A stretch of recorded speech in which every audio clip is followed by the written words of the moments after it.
Rubem, é verdade que estão secando o pré-sal? Vi um artigo no geólogo Guilherme Estrela que afirma que o pré-sal, como um todo, tem 300 bilhões. Olha só.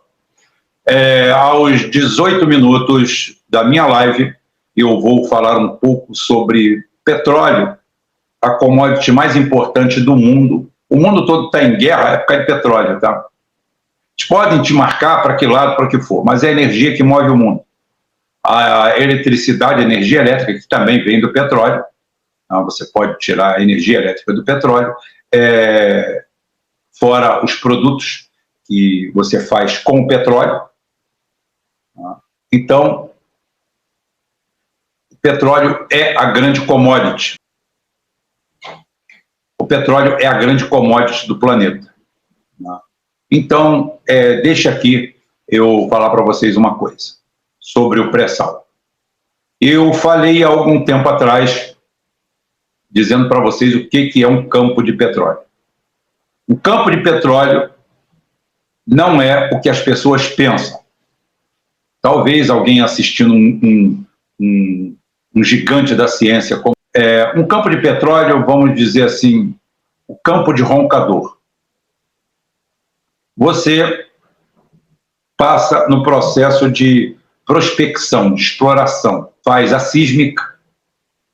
A sísmica são uma série de explosões controladas que emitem uma vibração e existem sensores para pegar isso de retorno. É mais ou menos o eco do morcego.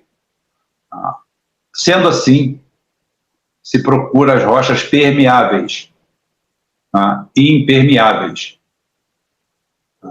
A impermeabilidade da rocha por baixo dá o aprisionamento, o trapeamento da camada de hidrocarbonetos, que ali se deposita. Então, você tem uma rocha chamada de rocha trapeadora, que é uma trampa, ela prende ali.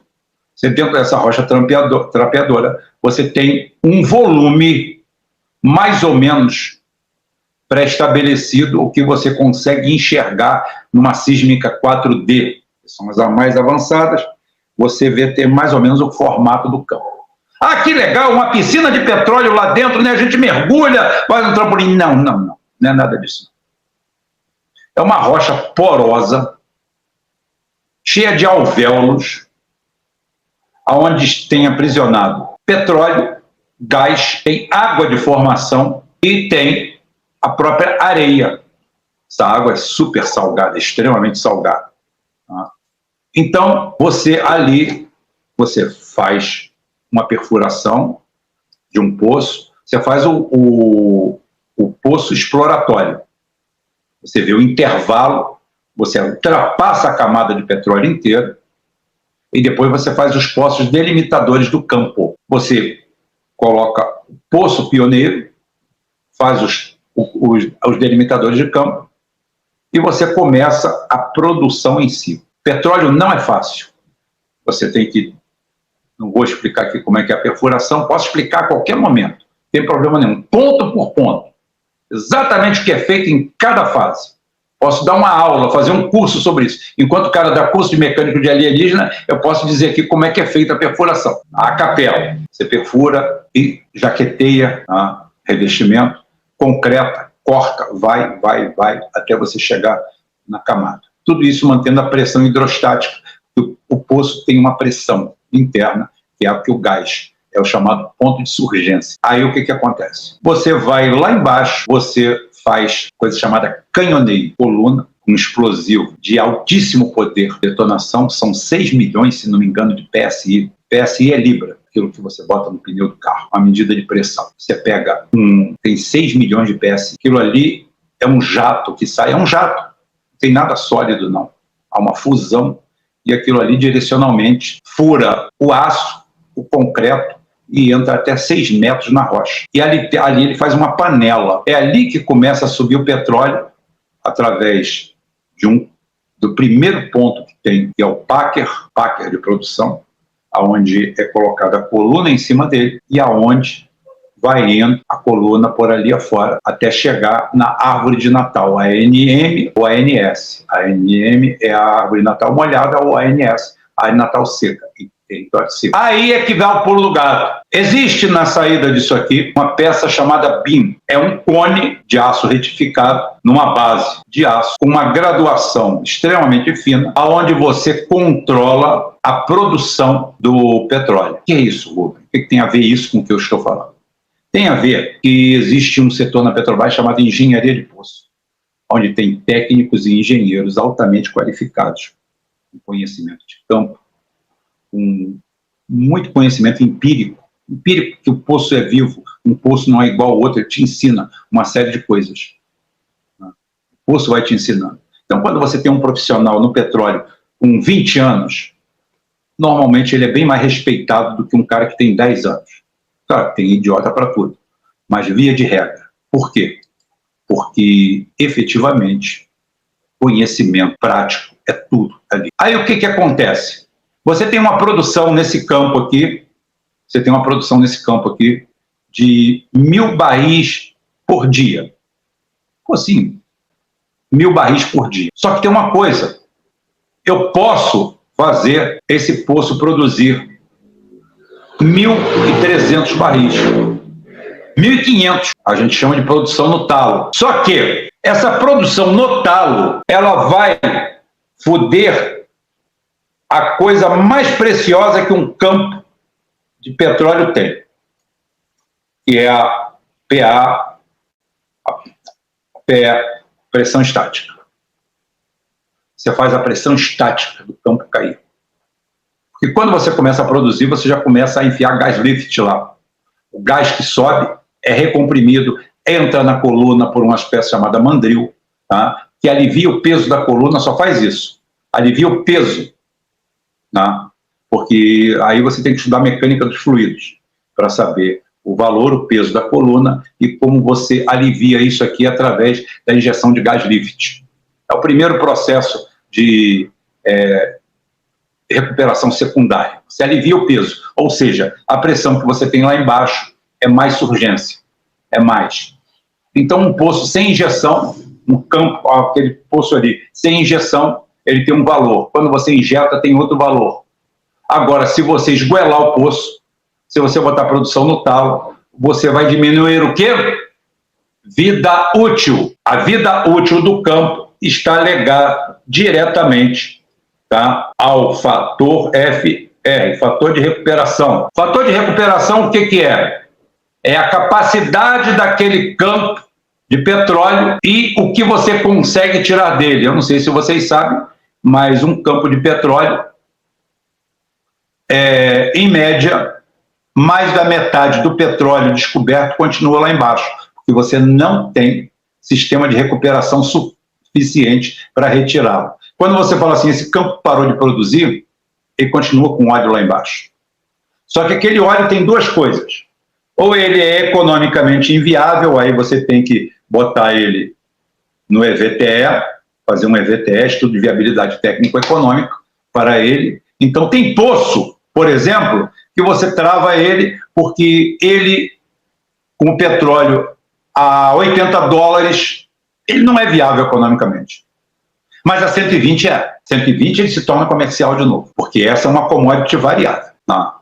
De acordo com o valor, e os fatores de recuperação são todos. Então você, como o Brasil está colocando na frente a produção de petróleo, que nós exportamos o nosso petróleo, como nós estamos exportando o nosso petróleo, como nós estamos exportando o nosso petróleo todo, que economistas ligados aos Estados Unidos, a Harvard, ou a quem você quiser, disseram que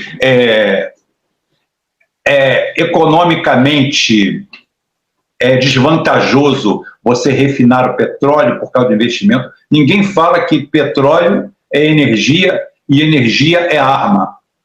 Ninguém fala isso.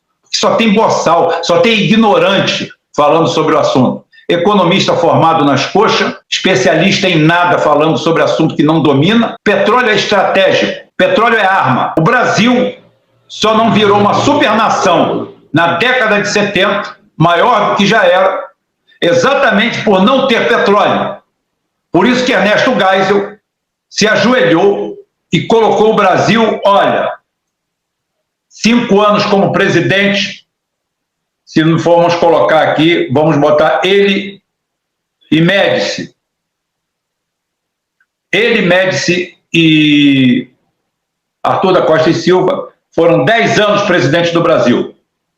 O AI-5, período do AI-5, regime de exceção. Nesse período, o Brasil criou as usinas de Angra, passamos a ter uma matriz nuclear, caminho para desenvolvimento da nossa bomba atômica, da nossa autonomia como nação. Para fazer guerra, não. Que guerra que o Brasil faz? Que guerra que o Paquistão faz, que a Índia faz? Só quem tem arma nuclear e faz guerra, arruma guerra em todo mundo, é os Estados Unidos.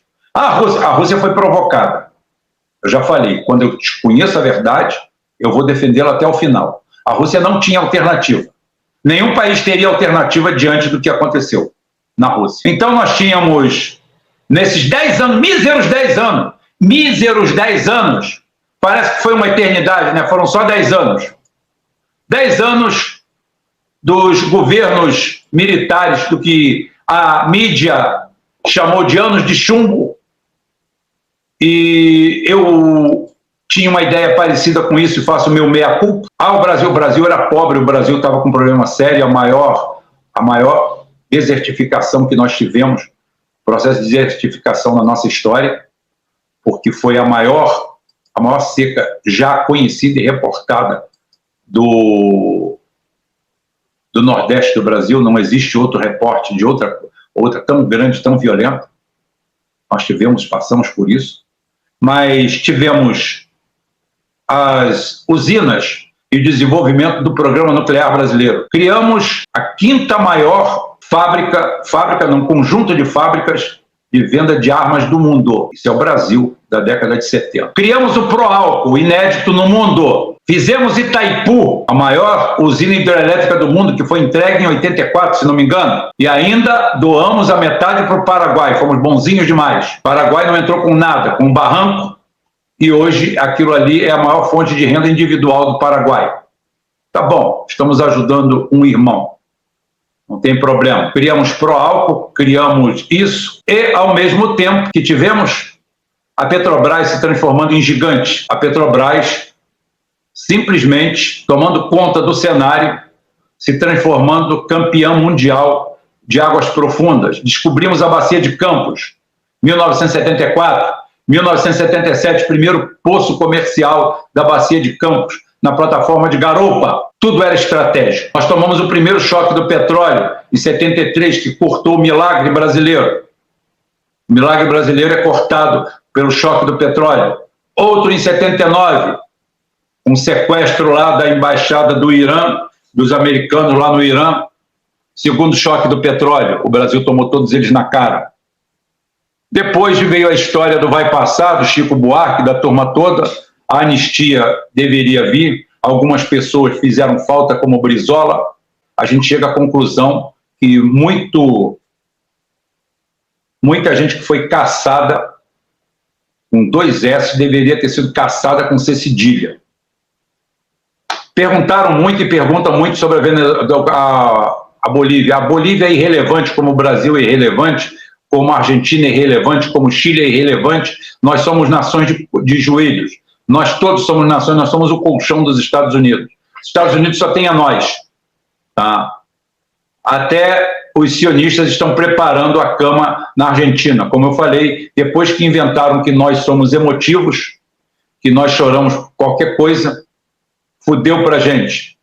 Depois que tivemos gente como Getúlio, que ao invés de dar tiro em alguém, deu tiro em si mesmo, não deixou aquela por água abaixo. Já começa com Dom Pedro, que em vez de entregar tudo na mão do Conde D, o francês mais brasileiro de todos, o Conde D com certeza teria pendurado meia dúzia de militares pelos culhões e nós não teríamos de república nenhuma. Começa por ali. Depois, o Getúlio, o grande ditador, que vence os insurgentes de São Paulo e não empala pelo menos uns 200. É por sadismo? Não, é por exemplo. Até hoje tem comemoração de uma tentativa de golpe. Coisa absurda. Tentativa de divisão do país.